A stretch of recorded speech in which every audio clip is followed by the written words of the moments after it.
of the multiple award-winning The Queen Sylvie Show. You want to expand and get noticed? Then come outside your box and into our world. Internet advertising has a real impact on global awareness and even sales, so let's make an impact together. Offering for a limited time advertising and sponsorship packages that excel your purpose. So contact Queen Sylvie or Smooth Tim for the exciting opportunities that awaits. Yeah. The Frida's Cleaning Service is a small family-owned business established in 2003.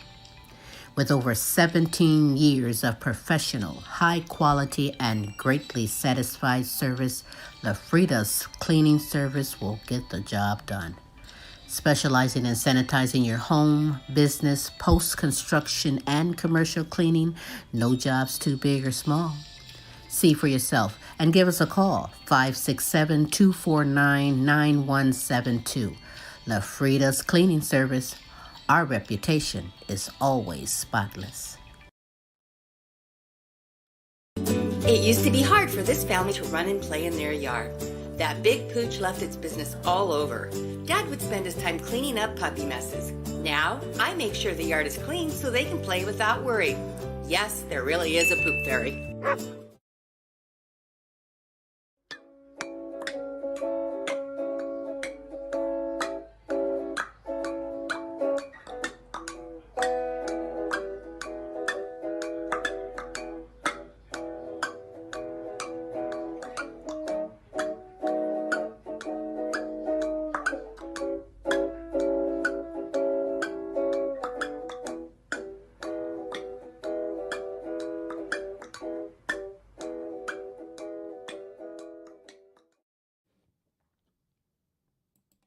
And hey, welcome to Tim's Tidbits on another Wednesday night. We certainly appreciate you. I am Smooth Tim, and the gentleman on my left is Larry E. Good evening, Larry. How you doing, brother? Man, we good? Oh, we're good. We're good. Hell, it's like beach weather up here in Ohio and shit. I mean, I don't know what to tell you.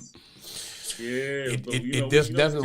It's not February, so yeah, it feels more like we're back down in Texas than anywhere even close up to. Hey, I still got my backpack with my coat in it, with my snowshoes. I carry all my all-weather gear with me. I ain't taking no chances. Hey, that's in our emergency kit in the trunk, you know. So when we go to the lake, you know, to go swimming, you know, you have your suntan lotion, your swimsuit, just in case, snow gear. Exactly. One never knows. It is February. Who needs a spare tire and road flares in Texas? Right. Oh, Lord have mercy. Hey, let's get into tonight's show for everybody. And anyhow, and we know this when we go, let's talk about hospitals for a second. More specifically, let's talk about nurses. When we go into the hospital, we notice that you're waiting forever if you're in ER or you look around and, I mean, it is just like drag ass. And you wonder what's going on. Well, there happens to be a national shortage on nurses. Hard to believe. Check it out. Let's come back and talk about it, Larry. Hospitals in much of the country, those in Nebraska say they are still short on nurses. Joe Harris is on your side in the newsroom tonight with what could be causing these shortages and what can be done to help. Aaron, we've heard a lot about pay leading to staffing issues for nurses, but those in the healthcare industry say it goes beyond that. We do not have a shortage of nurses in this country. We have a shortage of nurses willing to work in the healthcare environments as they exist today. Rebecca Love is not only the chief clinical officer for the healthcare platform IntelliCare, she's also a nurse. And she says it's tough to keep nurses around. The healthcare systems are incentivized to staff nurses to the lowest cost denominator. She says this leads to higher workloads and nurses to make quick exits. Based on a study that was published prior to the pandemic by Walters Kluwer, over 57% of new nursing graduates leave the bedside within 2 years of practice. That seems astronomical. That's a lot. 2 years, and is it? You have a spouse that's in nursing, Larry. Does she feel overwhelmed and overworked? She works in labor and delivery. Yes, very overworked. She says some nights, okay, let's put it like this. Someone coming and having a baby, one person is pretty tough. They got to go through a lot of things. They have to chart everything down. They got to sit by their side. They have to do this. It's a lot of thousands of things they got to do before the baby before she even goes in labor, and 1,000 during and 1,000 after. Imagine doing those thousand things and you have two of them. Imagine having a regular delivery, then a C-section. You got to do another extra 1,000 things. And the crazy part about this is, if anything happens, those nurses can lose their license that fast by doing something as simple as not charting down what happened. So they got to chart this. It's a lot of work. A lot of work. And my hat goes out to my wife and all the other newly grads, because all of them are going through the same thing, and she's actually kind of regretting what she's set herself up for because of the workload and because of how how can I say, inconsistencies when it comes to security, when it comes to pay, when it comes to support. So since she's been a nurse and going through everything she's been through, it's been a rough time. So I know firsthand it's tough on these new nurses. Very, very tough on new nurses because they're expecting the world. And all they're getting just they're getting the world all right. They're getting the world like all at once, right? They get a small portion of the block. They're not getting the world. They thinking it's going to be all this. No, it's crazy. Yeah, and I can see where if they can get themselves back up to proper staffing, if they truly want to, because I think some of these particular hospitals, whether be part of a chain or even privately owned, they look at the black and white part of it. Am I making a profit? They have to change the culture, because everything now is like money driven, numbers driven. You got to start thinking about the people, thinking about your people that work for you and how they bring the revenue into your company. And even though you think about it as medical care or whatever, but it is. But then again, it is a business too. But you still got to just stop making it just business and stop making these men and women just a number. You got to stop doing that. You're right. I know we have hospitals closing in our area. I don't know if you have any hospitals that have closed, but we have in our area. Just understand the crazy part, the things you got to go through to become a nurse, FBI checks, fingerprints, all this training, this school, and then plus after you become a nurse, you still got to get your bachelor's degree within a couple of years or something like that. So not only is she a nurse, she's working on finishing her bachelor's. It doesn't get any easier. Oh no, and then plus it's crazy. I'm like, do you work in a 3-hour shift, 12-hour shifts, whatever, 3 days out the week, 4 days out the week, so. And then she works at night and somewhere. It's crazy. It's crazy out there. My daughter-in-law she's in the administration end of it, and I know she gets overwhelmed at times because there's just a lot of work to do for a very limited resource of people to carry out that particular job assignment. Let's see. Right, and there's a lot of people in the hospital. A lot of small things nurses have to take care of. The hidden intangibles that people don't know about. Nurses have to be meticulous in putting that stuff in. Charting it, or they can actually lose their license over one small mistake. And besides, Larry, and besides, the shortage, now there's so much violence against nursing staff. Oh, yeah. People that are getting PO'd in the ER or PO'd in the office, whatever, because maybe they're waiting, maybe they didn't get the drugs they wanted, who knows, but check it out.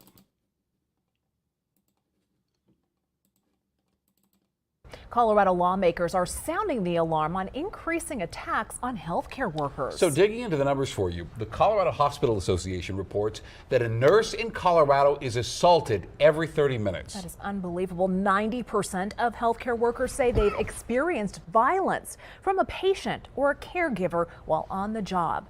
In response, state lawmakers introduced a bill to empower healthcare workers and allow them to create their own violence prevention plans. Denver 7's Colette Bordelon talked with the lawmaker behind the bill and shares how it plans to keep workers safe. This was my nursing graduation. In August 2023, we introduced you to Kata Luca, who graduated from nursing school at 50 years old. Honestly woke up one day and said, I want to do something that changes the world. But DeLuca's dream wasn't what she expected. I have been strangled with my stethoscope. I have been bitten, grabbed by my arms where it's left bruises. You name it, it has occurred. State Representative Eliza Hamrick wants to prevent that. Our healthcare workers, our frontline workers were heroes in the pandemic, but now what's happening is they're leaving the workforce in droves. She's sponsoring House Bill 1066. The bill would establish workplace violence prevention committees within healthcare settings. Those would document and review any violent incidents and develop a prevention plan that could include things like de-escalation training. That's the beauty of the bill, is the workers at the facility determine what would be most beneficial. It's based on best practices. There was a law in California that was passed that reduced workplace violence by about 40%, and this is modeled after that law. The bill states healthcare workers are 5 times more likely to experience violence in the workplace compared to other jobs. The majority of incidents involve verbal aggression. 36% are threats. 29% involve physical violence, and 4% use an object or weapon. So It's crazy. No, it's not. You know why it's not crazy? Because the same standard that they hold for a police officer being injured or shot or something like that, they need to have that same standard for nurses. Same way, if an officer get jumped on or shot, he call for backup, 50 cops will show up. Yeah, because of felony crime. Okay, it's still a nurse. It's still a nurse. I'm like, at the end So of I the see day, what the you're nurses do saying. more than- Yeah, if you the could nurses do more make it than an the actual felony crime as an assault on yeah. a law enforcement official. Yes, the nurses do more than the doctors. The doctors show in at the tail end of it. They'll show up and say, okay, yes, and roll out. They don't, the stuff you see on TV, doctors don't do that. The nurses do all that. You're 100% correct. It's full of crap, and it makes me mad when I see stuff like that. Don't get me wrong, police officers or whoever's watching, whatever, it makes me upset and very angry how they get this special treatment, and they're just men and women like we all are. But then again, you have these healthcare nurses and nurses mainly. They get abused verbally and physically, and they call some little bootleg security with a flashlight with teeth missing, looking like a dumbass, to do what? Flashlight stop. So, has your wife ever been assaulted? My wife was pregnant before she became a nurse. She was a healthcare PCT, patient care technician, working on being a nurse. She got punched in the stomach when she was pregnant with my daughter. Yes. So the first thing they did was drug tested her. Instead of doing something to the lady that punched her, they was just drug test her. They drug tested my wife, and then when they determined that she didn't want on drugs, then they put her on some leave stuff or whatever, and they treated her like shit. And the lady that punched her in the stomach, nothing happened to her. Oh, see, now there should have been a police report. I agree, 100%. Nothing happened to her. I'm glad Colorado's doing something about it. That's why I wanted to show that. Somebody's doing something about it, at least Colorado. Yeah. They're the first to do everything. They must have been sitting around, what can we pass next, Larry? Hey, let my wife have punched that lady in the stomach. Yeah. She would have been fired and in court. Punch a cop in the stomach. See what's going to happen. You getting fucked up outside the jail and inside the jail. I'm like, and I'm not saying just because my wife is a nurse. I'm saying it because at the end of the day, if anything happens, the police officers, the firefighters, the paramedics, they're going to send those people to see you, the nurses in the hospitals. They're the ones that are going to get you back on your feet. And then people, when you do all this crazy stuff, all you're doing is spit in their faces. Right. They're the ones that's going to take care of you. I wouldn't last long in that profession. About sometimes one person laid hands on me. So you got to go through all that, and then you get treated like that. The nurses should be up here. Let's get on the bigger, happier things. We're depressing everybody with nurses getting beat up. Let's move on to the Super Bowl. That's coming up in a couple of and that's not depressing. That's Saturday, right? What is that, like 4:00 or whatever? Yeah, and that's not depressing. Oh no! I think you and I should try to get to the game. As a matter of fact, I got a little something for us to watch. Maybe we can get there. Who knows? The Super Bowl is always the hottest ticket on SeatGeek, but this year is definitely at another level. While the average ticket price for the Super Bowl is above $12,000, SeatGeek says you can't really get in the door for less than $8,000, and that's because of where the teams are playing. Las Vegas is a destination that every person, but every sports fan loves to go to. And so I think this year, even more so than other years, we're going to see a lot more, maybe not a fan of the 49ers, not a fan of the Chiefs, but just neutral sports fans who want to get out to the game or who want to sort of be around the game. Las Vegas is also close to the Niners' home state of California. That makes it convenient for fans to take a quick trip for the game. The most popular state is California. I think it's making up roughly 30% of buyers.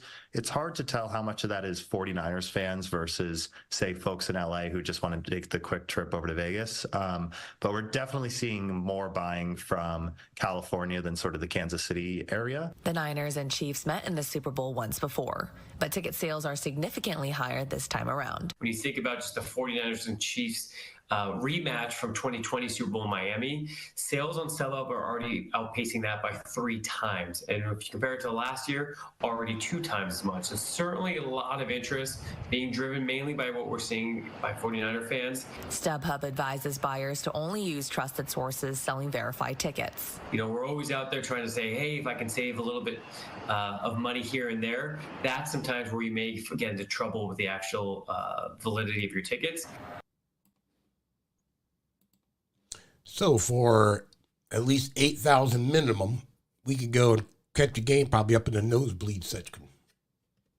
Yeah, they said save some money. How you just gonna save $8,000 for a game for one day for 4 quarters for just guys playing with balls? They out there pushing each other around, big grown ass man pushing each other around, playing with balls for 4 quarters for $8,000.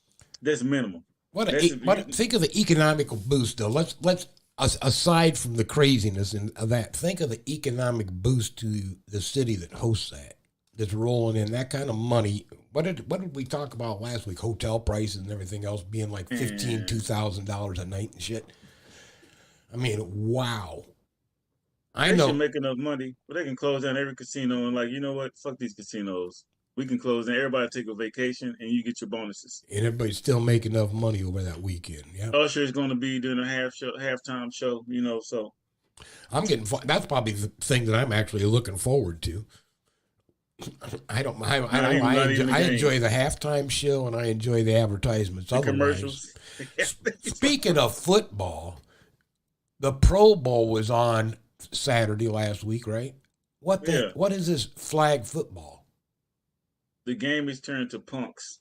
What is this flag football? I turned it over and I'm like, what is this? It's getting weaker. It's getting weaker and weaker. Football is on the same level as basketball. You can't even touch a guy now in basketball as a foul. But now you can't even touch the quarterback, hit the quarterback, so it's getting ridiculous. Yeah, it might as well start playing touch. If you touch him anywhere above the shoulders, you're going to get a flag. Even if you slap him upside his helmet, you know, accidentally, you're going to catch a flag. Yeah. Man, all sports it's getting soft. Track and field is tougher than football, right? Ballet is getting tougher. Ballet is tough. Like, did you see what she did with her toes, man? Look at her toes, man. She got some strong ass ankles. Look at her big toes. Man, football. But besides the ticket price, everybody has to have their jersey, their swag, merch, whatever you want to call it, right? Well, hell, we know that there's got to be characters trying to get over like dogs on that one, right? Check it out.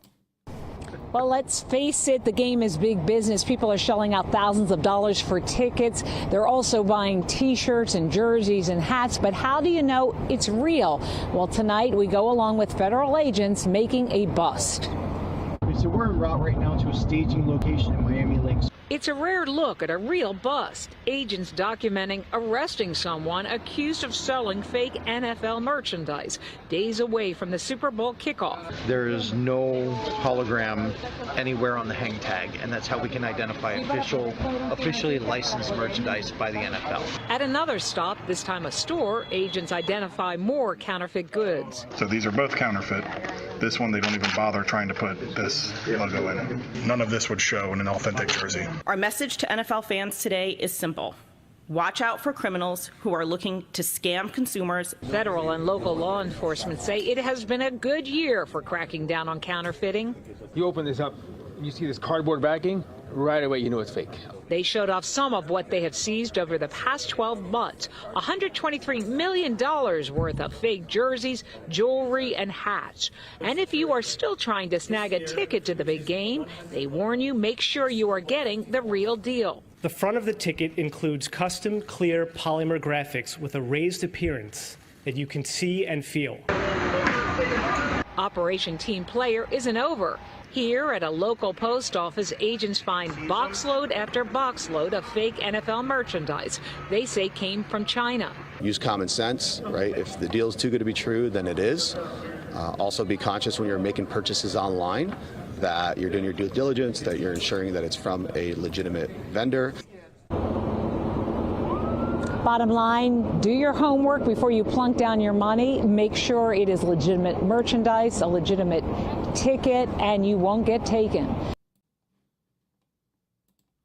Big business. Come on, Tim.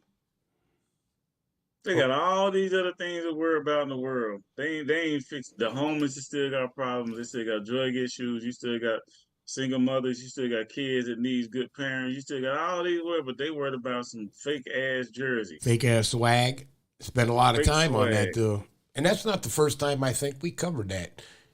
No. Some back about, weren't they ripping off train cars in Chicago and they ended up with the shit in Texas or something crazy? They're still in the real deal though. At least I'm gonna tell you something, bro. It came from China. Where does the real jersey come from? Who makes the real jersey? Who makes them? Whoever gets permission to put that NFL hologram logo on there, if it's Russell, Nike, whoever, yeah. So it's okay for NFL and all these commercials and all these people to bleed the consumers, but somebody that's trying to make the person they busted is consumer, so it's okay for him to bleed people too. It's all bull crap, man. What's interesting is, because it does show a lot of power in merchandising when you sit there and say, well, they have not paid for the official license to sell our product. They don't have NHL, NBA, whatever, pro baseball logo on the jersey. They didn't pay for that, so they're not allowed to sell that. So it's a crime. Okay, since you done already spent $8,000 on a nosebleed seat, basically hanging on the outside the stadium, you can't afford to get the real jersey. Not after You that. can't afford it. You got to get the bootleg, man. And what happens when you look at you've been in an NFL stadium, NHL stadium, whatever, and you're talking $300 for an authentic jersey. Easy. You can't afford it. Easy. It should come with the ticket price. So if somebody's selling you one for $50, something's wrong. It's either stolen or it's not authentic. Yeah, something's wrong. Yeah. So there's the point. Let's stop ragging on the NFL for a moment, and because they suck, and let's get over to the NHL because I like talking about hockey players. Unfortunately, these guys may have screwed up. This morning, 4 National Hockey League players are facing sexual assault charges in Canada, including Carter Hart from the Philadelphia Flyers, Michael McLeod and Cal Foote from the New Jersey Devils, and Dylan Dubé from the Calgary Flames. They've been ordered to surrender to police in Ontario. A player would be going to the police station in London, would be fingerprinted, would have their picture taken, and they'd be given a document to sign called an undertaking. And in that document, they'd promise not to make any contact with or go anywhere near the complainant in this case. The players were part of Canada's 2018 World Junior Championships team. After a party celebrating their win, a woman claimed she was sexually assaulted by multiple team members. Police initially investigated but closed the case. But 4 years later, they reopened the investigation after a sports channel in Canada reported that Hockey Canada had settled a lawsuit involving the woman. This is, the most severe and significant kind of abuse that you can have, sexual assault, and the culture it exhibits for Hockey Canada and for junior hockey. It's going to be a big moment in sporting history. The men have taken leaves of absence from their teams and through their lawyers claim they're innocent and are vowing to fight the charges. Mm-hmm. No, they had already settled the loss. Well, I'm going to start by saying I'm glad it wasn't a brother up there, but I should have known it wasn't a brother because Canada. It's ice hockey. Because it's ice hockey. That'd be one, but I'm like, he ain't finna be hanging around him. But come on, they already settled the lawsuit, so that means there's some guilt there. But then again, I guess the state what can still open it back up against them. Yeah, there's got to be a degree of guilt, because why would the NHL pay the girl off? But now, I guess on the statute of limitations, when it comes to the law, They're in Canada. Has the right to pick They're in the charges Canada, up. so I don't know if there's a statute of limitations on any crime in Canada. I don't know that. Yeah, because they picked it right back up, even though she was paid off. Because usually they give them a gag over. Right. Yeah, like they give them a Trump certificate. Yeah. So, pay you to be quiet. And I look, I'm listening. I think this is probably what happened. They probably had some females over there, and let me tell you something, bro. I'm older now, I'm married. So anytime you have a party, you always want to make sure you have some hoes that are willing to go all the way, and then that's it. If you got regular women, when the hoes come in, tell the regular women to leave, and then you got your hoes, you do what you do with the hoes. All right? You don't do that with the regular women. Regular women don't do that. But sometimes they don't differentiate it, and they just say, hey, she's just a female, so I'm going to do what I do. I won a championship. No, that's done. I'm sure you're right. With prostitutes. You're right. Yeah, I'm like that. She probably got inebriated, drugs and or alcohol, who knows. Yeah. And she went into the bedroom, possibly with one of the gentlemen, and they ended up running a train on her. And is it that? And you're 100% correct. If that is your mentality going into the party, right? Get a professional there to handle that side of it. Yeah, strap up, get you some prostitutes. Say we're gonna have a wild night. We need some wild women. That's okay with us. That's what they do. If that's what they do, that's what they do. But don't do that. Don't do that to somebody that just is there. And who knows? Yeah, there could be a lot more to the story. We'll find out. But I agree 100%. It said only one guy, and then all of them. I don't know. But it happens. It's sad. But hopefully everything will work out, and the ones that are good to go to jail. And if she's blind, then she need to go to jail. Mm-hmm. Speaking of sad, let's move on. Let's go overseas. As a matter of fact, let's go to what's happening over in Gaza. And apparently, Israel, in their efforts to squash, the whole war and get it over with, where they can take complete dominance over Hazad and all these other people, they're digging up graves looking for underground tunnels or hostages or, man, I don't know. Check it out. Today, the Israeli military acknowledged that they rolled into a cemetery, took bodies out of graves as part of what they say is a search for Israeli hostages' remains. But as the Israeli military put out that statement, we were completing our investigation into the Israeli military's desecration of cemeteries. And what we found is 16 cemeteries across Gaza damaged or destroyed. I do want to warn our viewers that they may find some of these images disturbing. In Gaza, even the dead cannot escape the indignities of war.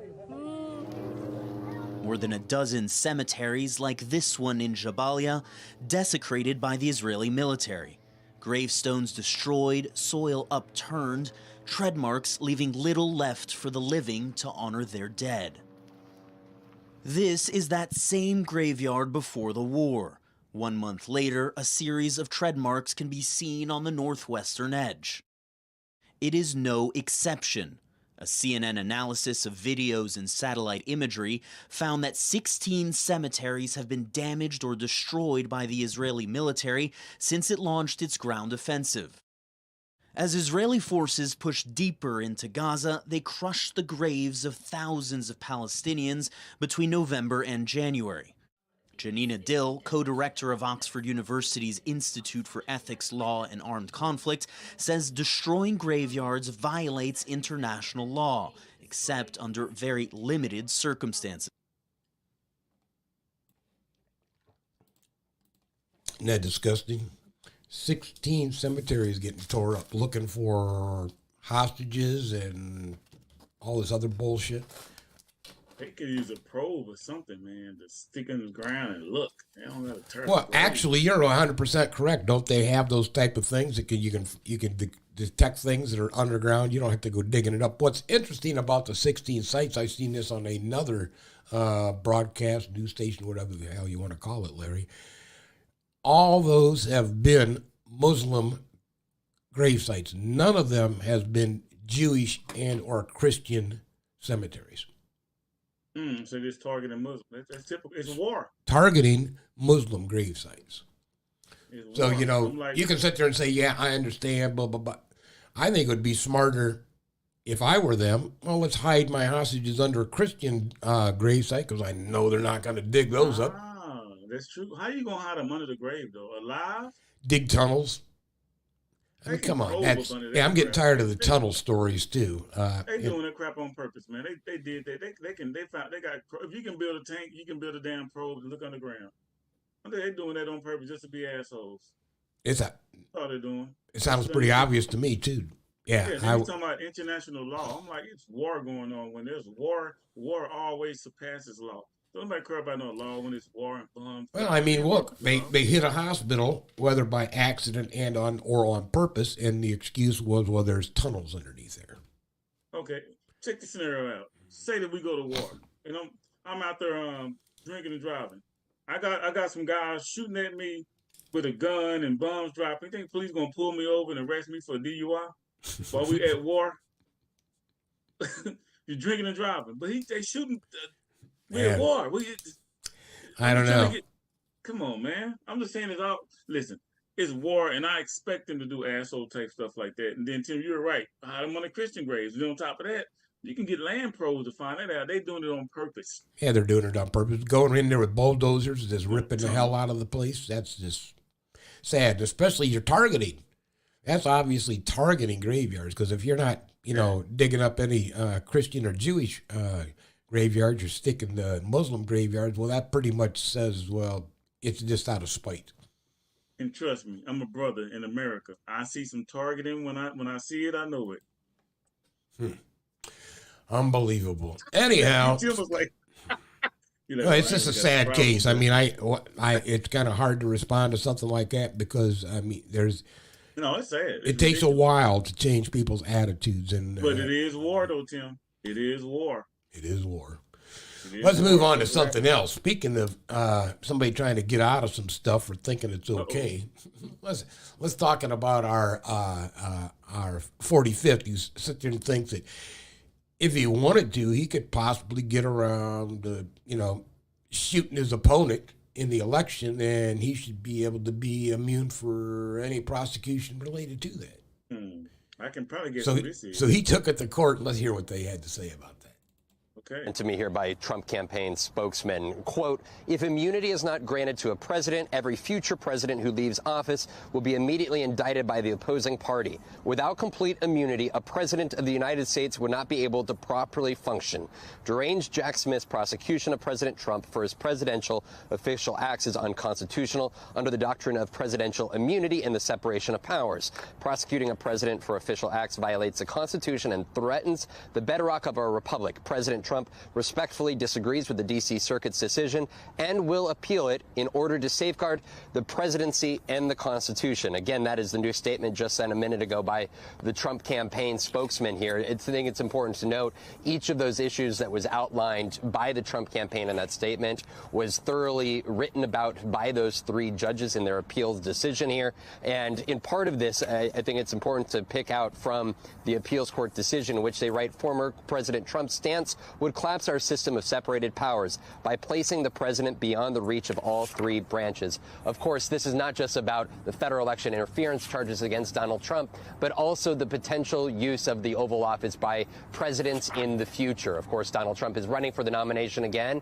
He has talked about being dictator for a day. He has talked about the strengths of having a strong man running a country. And so the decision here by the appeals court in the likely Supreme Court hearing oral arguments and taking this case up themselves and ultimately issuing their final ruling will have great implications not only for this trial that is slated to take place against Donald Trump, but also future presidents of the United States. Yada, yada, yada. That's insane, though, to sit there and think that just because you hold the highest office in our nation, that you should be immune to any crime that you would commit while serving in that office and or after you leave that office. I'm saying is, if you never committed a crime, why are you worried about immunity? So I mean, come on, we're talking about dying here. Yeah, I'm just saying, if you never committed a crime, why are you worried about immunity? That's why he's worried about immunity. I mean, come on. It shows you are guilty of committing crimes while in office and outside of office. I'm like, that's cut and dry right there to me. If I ain't never did nothing wrong, I ain't like some immunity. I'm gonna fight for my clear my name. Yeah, I cannot imagine. Excuse me, Larry. I cannot imagine anyone having complete immunity for their actions. I don't care who you are. You know, Vladimir Putin. Well, then it should be okay for Vladimir to bomb the shit out of Ukraine, right? Because he's got immunity. What kind of sense does that make? Even though what he did is in the past, it still has been done, and it has affected people. If you do anything to yourself, oh well, you fucked yourself up. But when you do things that's going to damage a whole human race or cause a change or some kind of a negative change or even positive change, is done. So you have to accept that. And what he did a lot of things that caused a lot of. He may have done some good, but he did a lot of. He pulled a lot of people in and did some bad things. And I mean the things he did to the country that affect the capital and all that. That's what I mean. But if he want to fuck himself up, oh, that's fine. But he was the president. He was responsible for, how can I say it? He's responsible for our vision of how our country should look. And he gave us a very bad vision. He embarrassed us. He did a lot of things that he shouldn't have done, said a lot of things. He should have kept it to himself and just fucked himself up. Don't pull us into your bull crap. Now he needs to pay the piper. You know what I think, and listen to you talk, in a lot of, and I guess, you know, some people would call it a liberal attitude, and I see your attitude somewhat to mine. If I don't really have a problem if somebody wants to have an abortion, change their sex, they can go out there and shoot themselves in the head for all I care, as long as you don't transgress against another individual. Is it hurting me what you're doing, walking around in a dress? It's not hurting me a bit. Nope, is it bothering me that you're sleeping with some other man? I don't care. Do what you want to do. But when you sit there and try to influence, let's say, my child, you bring that in, then I have a problem. Yep, influence me on my child, we got a problem. So he did too much that involved too many people. Too many people. And now he's trying to say, forgive me. No, when you're up there giving that, let's march down and let's not let this happen on the January 6th, and then to sit there and claim any deniability. You were up there giving a rah-rah speech like you was talking to your football team. And those fools. What did you expect them to happen? You know, that they're going to react. You're going to incite them to do something. It may not have been what you necessarily intended. It may have went a little further than what you necessarily intended, right? But you did have a part of it. This how much bullcrap this is. Had there been a person that was a minority that did that crap, have Martin Luther King and all those other people marched up there and tore that Capitol up, I guarantee you he'll be in jail. He'd have been shot. He'd have been crucified. I guarantee you had it been anybody of color, maybe some Indian people, or it could have been some Native Americans or some Mexican people. Let them go down and do that crap. Oh, you're talking about a minority march on the Capitol? And destructive. The way they were destructive. They destroyed things, hurt people. They changed lives, damaged lives for the worse. They did nothing for the better. Okay, let it happen, been a brother or any other kind of movement other than the Donald Trump's movement, which consists of mostly Caucasian people. Different story. I mean, yeah, look, when they're sitting there, and then he tweets out, Mike Pence should be hanged, and then they're out there hanging. We should hang Mike Pence, hang Mike Pence. You're like, wow. And to sit there and like, yeah, I have nothing to do about it. But you know what? There's people out there who still would like to be probably his vice president. One of them is J.D. Vance out of Ohio. And this guy is this guy's a real clown cake. I mean, you got to listen. You talk about he's like a Mexican jumping bean. because he's either for him, against him, he's with him, he wants to, like every other Republican actually, but check it out. Look, I can't stomach Trump. I think that he's noxious and is leading the white working class to a very dark place. He's leading our political discourse to a very negative place. If Trump is elected president, he has to be a much different president than he was a candidate. As a candidate, he was fundamentally divisive, arrogant. I'm a never Trump guy. I never liked him. That was J.D. Vance back in 2016. Now he's a Republican senator from Ohio supporting Donald Trump, and he joins us this morning. Senator, thank you for joining us this morning. Back in 2016, you also wrote that Trump is unfit for office. Why have you reversed yourself? Well, I think in office, actually, George, he did a great job, and he proved me wrong. He also proved a lot of other people wrong, which is why I think he's doing so well in the polls these days. We have to remember, George, that Joe Biden promised to return to normalcy. I'm troubled by the sexual assault and defamation. Let me ask you about January 6th. You've been mentioned as a possible vice president for Donald Trump. Had you been vice president on January 6th, would you have certified the election results? Oh, George, this is such a ridiculous question, in part because the law has changed here. We, of course, had well, I didn't ask you about going forward. I asked you what you would have done. I asked you what you would have done. George, here's what I think. Here's what I think happened in 2020. And I know you guys are obsessed with talking about this. I have to make a point here. You constantly say to people like me, why do you talk about January the 6th? Why do you talk about the election of 2020? And then you ask about us multiple times during a 6-minute interview. But look, you asked the question and I'll answer it. Do I think there were problems in 2020? Yes, I do. The political solution to the problems that existed in 2020, it's a reasonable debate to have. And I find it weird, George, that people like you obsessed with what I call what happened in 2020. You're so incurious about what actually happened in 2020, which is why so many people mistrust our elections in this country. We've got to do better, George. I'm not the least bit incurious. In fact, you laid out a litany there, but you didn't answer the question I asked. Would you have certified the election results had you been vice president? If I had been vice president, I would have told the states like Pennsylvania, Georgia, and so many others that we needed to have multiple slates of electors, and I think the U.S. Congress should have fought over it from there. That is the legitimate way to deal with an election that a lot of folks, including me, think had a lot of problems in 2020. I think that's what we should have done. So it's very clear. You would have done what Donald Trump asked you to do there, not what Vice President Mike. You will get taken to court, and then when the courts stop you, stand before the country like Andrew Jackson did and say the Chief Justice has made his ruling, now let him enforce it. Fire everyone in the government, then defy the Supreme Court? You think it's okay for the president to defy the Supreme Court?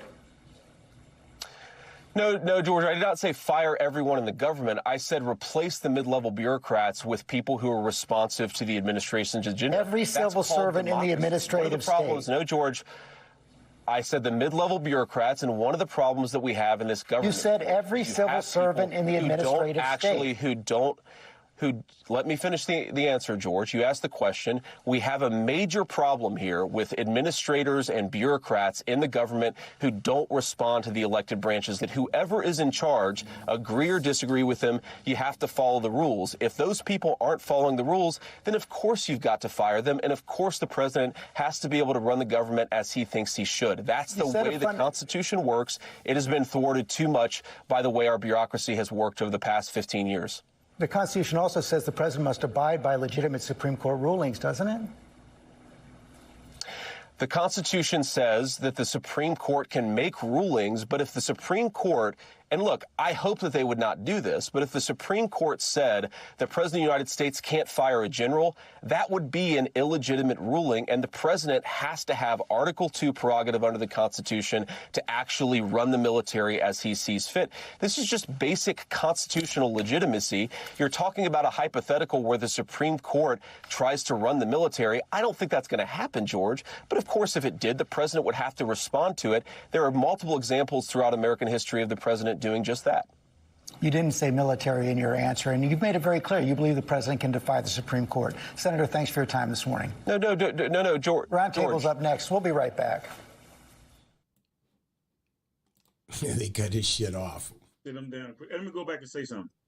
I said white people. Now I got to take that back because not all. I mean, there's a lot of Caucasian people do a lot of bad things to a lot of their Caucasian people and poor people, but it's a small amount, a very small amount of people out there that happen to be Caucasian actually try to do the right thing, but they can't because they don't want to be alienated.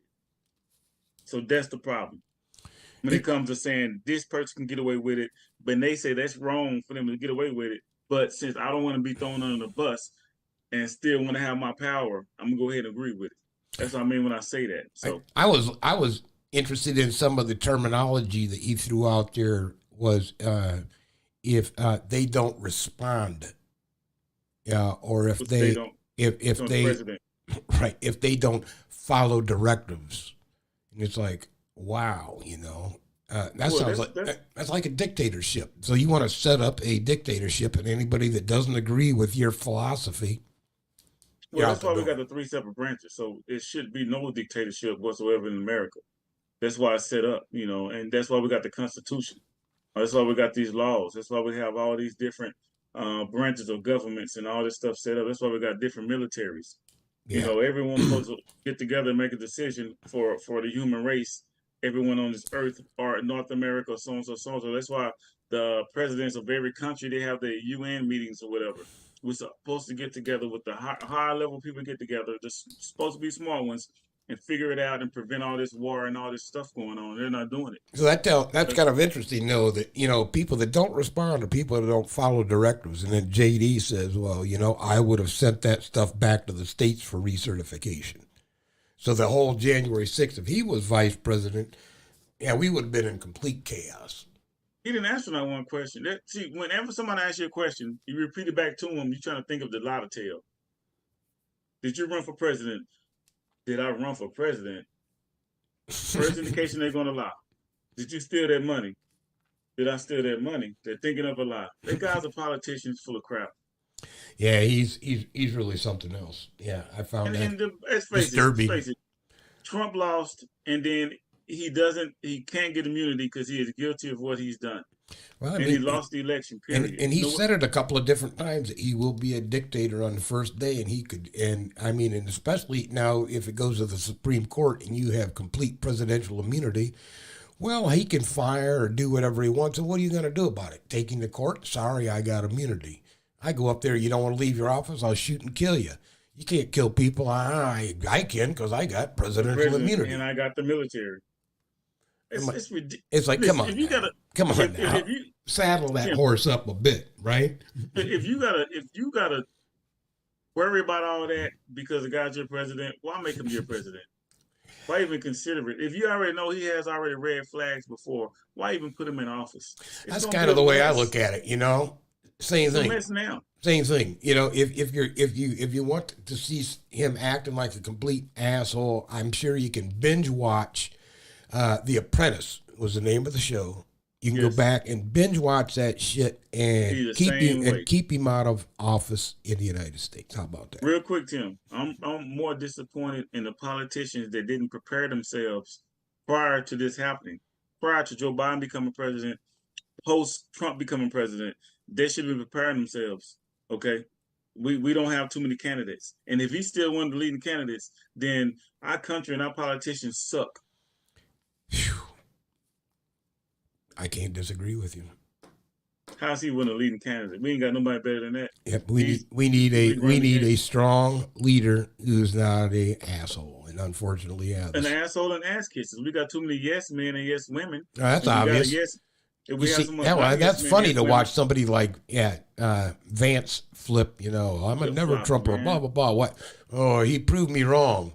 The only thing he proved was that he could get elected, and you just want to be VP. That's what I think he proved. He flip-flops so much, he should be on the beach right now, man.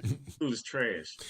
Hey, let's get into your part, man. Let's get off of these stupid or idiots, and let's go into the asshole of the week. Uh-oh. You know, I'll come back to us real quick because I want to set this up. Has it been a week or 2 weeks ago? Did you see that on TV where those migrants on 42nd Street, they were hanging out on 42nd Street. Cops asked them to get out of 42nd Street, stop hassling, pedestrians, walker-bys, whatever it was going on. And they just kicked the shit out of that cop. Did you see that? You got it? I could have had it, but they ended up getting caught, going to court, and being immigrants. They're not even, they're part of that group that your buddy Abbott sent up, either on an airplane or bus to New York? Well, they got immediately released. I don't know how that works, but they were immediately released and ended up getting in trouble in Nevada. Several migrants connected to the beatdown of multiple New York City police officers were just arrested in Phoenix, Arizona. They're found at a Greyhound bus station after leaving New York, where they were freed without bail. Tom Feely is a former director of New York Ice Removals, and Tom joins me now. So now Bragg will finally present charges to the grand jury with regard to these folks. All it took was a cross-country escape for him to do so, Tom. Good morning, Todd. Yeah, I was listening to the DA speak the other day, and he was like, the reason I didn't ask for bail is because I didn't have enough evidence. Unless me and you are missing something, we're both looking at a video right now that portrays this whole event. What's so fascinating to me about what you just said and what Bragg said, it shows an underlying lack of understanding as to what bail is there for. Bail is there to keep people from fleeing. Here you have people that are extremely mobile who just did something and fled that scene. Why doesn't Alvin Bragg think that they will then flee again? He must have took different law classes, because you just hit a key point. Bail is meant to keep the defendant there and not fleeing. It doesn't say anything about whether you have enough evidence or if your case is solid or all these other things he keeps pointing to. Obviously, bail reform is a problem in New York State, but even the governor said that this charge clearly is a bailable offense and bail should have been applied. That's ridiculous. I don't see officers beat up on people all the time, so I can't. So that's okay with you? No, I mean, seriously. So it's okay. I mean, turnabout's fair freaking play. It's not okay for nurses to get beat up and then people don't get charges on them. I'm like, but no, what got me about that is you are an immigrant that just came into the country. You got shipped to New York. You committed a crime. How the hell they let them out without bail? I mean, if bail's not going to mean shit to them anyhow, but I should be upset. I should be upset because if it was a brother, he wouldn't be out without bail. And then they get caught because they had committed another crime in Phoenix. So it's like, these guys are just bad characters, and I have to agree, the border is broken when you're letting these kind of people in, and I can understand why people are pissed. And what I don't understand is now you get a border policy that they're trying to get through. In fact, earlier today, they were trying to get it through, and I'm not sure what the outcome of it was, where they're saying the border bill's dead on arrival. But they said it was one of the most comprehensive border bill that they've had in like 10, 20 years. Being able to shut the border down if you get so many people, and being able to process people quicker, not just put them on a bus and ship them to frickin' New York or what was that other place, Martha's Vineyard, that they put them in? Yeah, you know what, man? I don't like that because it scares me. What if they decide to say, you know what, I don't like these types of people. They want to do Americans like that. I don't know if you can say these types of people, but when you're seeking